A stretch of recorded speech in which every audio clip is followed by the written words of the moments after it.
నమస్తే. నేను మీ కుప్ప పద్మిని. ఇన్నాళ్ళు మీ సపోర్ట్‌ని నాకందిస్తూ, మీ ప్రేమని నాకందిస్తున్న ప్రతి ఒక్కరికి కృతజ్ఞతలు. ఇప్పుడు చూడబోతున్న ఈ వీడియో కూడా ఖచ్చితంగా మీకు ఉపయోగపడుతుంది. లైక్, షేర్ అండ్ సబ్స్క్రైబ్ చేసి మీ ఇష్టాన్ని, అలాగే మీ సపోర్ట్‌ని నాకందించండి. అలాగే ఈ వీడియో పట్ల మీ అభిప్రాయాన్ని కామెంట్ సెక్షన్‌లో కామెంట్ చేసి నాకు తెలియజేయండి.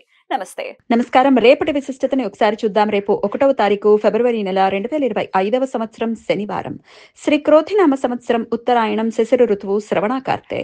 రేపు మాఘమాస శుక్లపక్ష తదియ తిథి ఉదయం 11:38 వరకు, తదుపరి చతుర్థి తిథి. పూర్వభద్ర నక్షత్రం రాత్రి 2:33 వరకు, తదుపరి ఉత్తరాభద్ర నక్షత్రం. పరిఘ యోగం మధ్యాహ్నం 12:25 వరకు, తదుపరి శివం యోగం. గరజకరణం పగలు 11:38 వరకు, వణిజకరణం రాత్రి 10:26 వరకు, తదుపరి భద్ర అంటే విష్టికరణం ఉంటాయి. సూర్యుడు మకర రాశిలో శ్రవణ నక్షత్రంలో సంచరిస్తున్నాడు.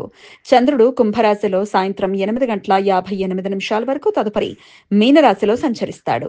నక్షత్ర వర్జ్యం ఉదయం 10:11 నుండి 11:40 వరకు, అమృతకాలం సాయంత్రం 7:06 నుండి 8:36 వరకు. హైదరాబాద్ ప్రాంతం వారికి రేపు సూర్యోదయం ఉదయం 6:48 సూర్యాస్తమయం సాయంత్రం 6:12 చంద్రోదయం ఉదయం 8:51 చంద్రాస్తమయం రాత్రి 9:04 అభిజిత్ ముహూర్తం మధ్యాహ్నం 12:07 నుండి 12:53 వరకు. దుర్ముహూర్తం ఉదయం 6:48 నుండి 8:19 వరకు. రాహుకాలం ఉదయం 9:39 నుండి 11:04 వరకు. గుళిక కాలం ఉదయం 6:48 నుండి 8:14 వరకు. యమగండం మధ్యాహ్నం 1:55 నుండి 3:21 వరకు. రేపు చతుర్థి తిథి పగలు 11:38 నుండి ఉన్నందువలన కొన్ని సాంప్రదాయాల ప్రకారం తిలకుంద చతుర్థి వ్రతం జరుపుకుంటారు.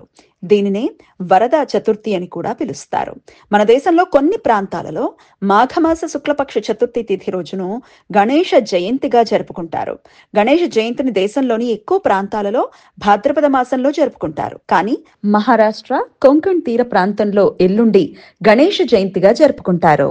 మహారాష్ట్రలోని పూనా ప్రాంతంలో పాల్కీ యాత్ర పేరుతో ప్రత్యేక ఉత్సవం జరుగుతుంది. రేపు భక్తులు మట్టి వినాయకుడికి షోడశోపచారాలతో ప్రత్యేక పూజ చేసి తిలలతో అంటే నువ్వులతో చేసిన ప్రత్యేక పదార్థాలను ప్రసాదంగా నివేదిస్తారు. అందుచేత ఈ చతుర్థిని తిలకుంద చతుర్థి అని, తిలకుంద చవితి అని పిలుస్తారు. గుడ లవణ దానం. రేపు కుటుంబ వృత్తిపరమైన సమస్యలు అధిగమించడానికి భక్తులు వేద పండితులకు బెల్లం, లవణం అంటే ఉప్పును దానం చేస్తారు. రేపు సోమపద పుణ్యదినం. మాఘమాస శుక్లపక్ష చతుర్థి తిథిని సోమపద పుణ్యకాలం అని పిలుస్తారు. రేపు పితృదేవతలకు తర్పణాలు, శ్రార్థ కర్మలు నిర్వర్తించడానికి అనుకూలం. ఈ సమాచారాన్ని మనకందించిన వారు మేడికొండూరు విశ్వనాథ్ ప్రసాద్ గారు. ఆయనకు కృతజ్ఞతల్ని తెలియజేస్తూ గణపతి స్మరణతో సమస్త సన్మంగళాని భవంతు. నమస్కారం.